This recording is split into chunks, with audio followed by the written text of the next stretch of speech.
徛台湾看世界，来看美国的黑人弗洛伊德引起的种族的问题也未平息咧。美国亚特兰大，阁有一个黑人布鲁克斯，伫个拒捕了后，互警察开枪弹死，再一次引发着民众的抗议。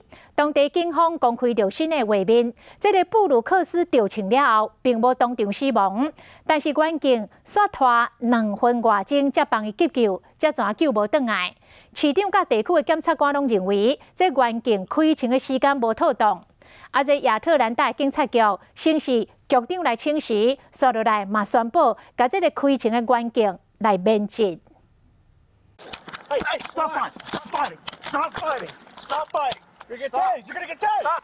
有非洲血统的查甫人布鲁克斯，和警察开枪拍死。进前新闻面总算公开，伊进前伫亚特兰大一间温蒂汉堡得来所的车道顶面困去。警察得到消息了，赶到现场要去甲进行搜测，结果无通过。警察要甲扣手铐的时，伊向在咧反抗，抢走警察的电击枪了就逃走。后续伫后壁这个远警开枪甲拍死。Mr. Brooks, keep breathing. 布鲁克斯无当场现死，因过2名员警去上超2分外钟清理现场，才替布鲁克斯急救，造成伊送医了，同款救无活。验尸结果显示，布鲁克斯的死因是脚趾片着2枪伤着腹内，加上大量的失血，法医办公室以凶杀来定案。